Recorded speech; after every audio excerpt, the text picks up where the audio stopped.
మరో రకం గిరిజనులతో మీ ముందుకు వచ్చేసింది మీ అరుణా చామర్తి ముటుకూరి. ఒక విషయంలోకి వెళ్దామా? బాల్య వివాహాలు నిషేధం గల గిరిజనులు ఓరాన్లు.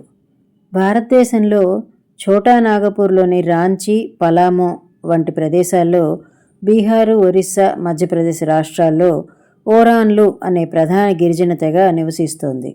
సాధారణంగా వారి ప్రాంతాలను వదిలి వెళ్ళని వీరు అధిక జనాభా, అన్యాక్రాంతమైన భూమి వల్ల అస్సాం, బెంగాల్ వంటి ప్రాంతాల్లో టీ తోటల్లో పనికి కుదిరారు. వీరికి ప్రత్యేక భాష ఉన్న సరిహద్దు ప్రాంత ప్రజలు ఒరియా, బెంగాలీ, హిందీల ప్రభావం కూడా వీరి భాషపై ఉంటుంది. వీరు ద్రావిడ పూర్వీకులుగా వీరి భాష ద్రవిడ భాషా కుటుంబానికి, ప్రోటో ఆస్ట్రాయిడ్ జాతికి చెంది ముదురు గోధుమ వర్ణంతో పెద్ద కళ్ళు కలిగి ఉంటారని తెలియవస్తోంది.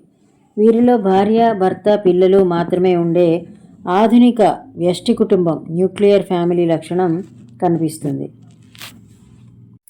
సాధారణంగా గిరిజనుల్లో కనిపించే మాతృస్వామ్య వ్యవస్థ కాక వీరిలో పితృస్వామ్య వ్యవస్థ ఉండి జ్యేష్ఠపుత్రునికి కాస్త ఎక్కువ అధికారం ఉంటుంది. వీరు పనిని ఎవరు, ఎవరిది, ఏది అనే విభజన చేసుకోవడం వల్ల యువకులు పొలం పని, ఆడవారు ఇంటి పని చేస్తూ అప్పుడప్పుడు పొలం పనుల్లో కూడా సహాయం చేస్తూ ఉంటారు. కొద్దిగా పెద్ద పిల్లలు తాము చేయదగ్గ పనుల్లో పెద్దవారికి సహాయకారిగా ఉంటారు. వీరిలో బంధుత్వాలు, రక్త సంబంధం, భార్య తరఫు అని రెండు రకాలుగా ఉంటాయి. వీరు బహిర్వివాహ పద్ధతిని అనుసరిస్తూ వారి పవిత్ర చిహ్నం ఆధారంగా అనేక ఉపతెగలుగా విడిపోయారు. సాధారణంగా టోటంగా పిలువబడే ఈ పవిత్ర చిహ్నాలు పిట్టలు, చేపలు, కూరగాయల మొక్కలు, ఖనిజాలు ఇలా ఏదైనా ఉండొచ్చు. అంటే తిర్కీ అన్న తెగకి చుంచెలుక కారణమైతే, లక్రూ అనే తెగ పెద్ద పులి నుంచి, బెక్ అనే తెగ ఉప్పు నుంచి వచ్చాయని చెబుతారు. గిరిజనుల నమ్మకం ప్రకారం తమ పవిత్ర చిహ్నాన్ని వీరు నాశనం చేయడం కానీ, చంపడం కానీ అపచారంగా భావిస్తారు. వివాహ విషయంలో వీరు ఏకపత్నిత్వానికి ప్రాధాన్యతనిచ్చిన ప్రత్యేక సందర్భాల్లో ఒకరికంటే ఎక్కువ మందిని వివాహమాడడాన్ని అనుమతిస్తారు. బహుభర్తృత్వాన్ని మాత్రం ఎట్టి పరిస్థితుల్లోనూ అంగీకరించరు. తమ ఓరాన్ జాతి వారిని తప్ప వేరే వారిని వివాహమాడితే వారిని వెలివేయడానికి కూడా వెనుదీయరు. వీరి నియమాలు బహు విచిత్రంగా ఉంటాయి. ఒకే గ్రామంలోని యువతీ యువకుల వివాహాన్ని ఒప్పుకోరు. తమ పూర్వీకుడు ఒక్కడే అనే భావం వల్ల వారు సోదరీ సోదరుల వంటి వారని వీరి నమ్మకం. తమ వంశంలో ఒకే ఉపతెగలో వివాహాలు కూడా నిషిద్ధమే. గిరిజనుల్లో ఉండే మరో లక్షణం వీరిలో కనిపించనిది బాల్య వివాహాలు. పూర్వం వీరిలో వధువు ఇంటిలో సేవలు చేసి ఒప్పించుకొని పెళ్లాడే ఆచారం ఉండేది. తమ ప్రాంతాల నుంచి దూరంగా వెళ్లడం వంటి వాటి వల్ల ఇప్పుడు ఈ పద్ధతి కనుమరుగైంది. ఇప్పుడు ఇద్దరు అంగీకారంతో జరిగే పెళ్లిళ్లకు మాత్రమే ప్రాధాన్యం. ఓరాన్ల వివాహాల్లో మరో గొప్పదనం విధవా వివాహాలు. భర్త మరణిస్తే తన మరిదిని పెళ్లాడే అవకాశం ఆమెకి ఉంటుంది. ఒకవేళ మరిదికి వివాహమైనా లేక కుదిరినా ఆమె వేరే ఎవరినైనా కూడా పెళ్లాడవచ్చు. ఇప్పుడు మరిదికి ఇలాంటి కారణాలు లేకున్నా ఆమె అంగీకరించకపోయే అవకాశం ఉంటుంది. వీరిలో విడాకులు కూడా అంగీకారమే.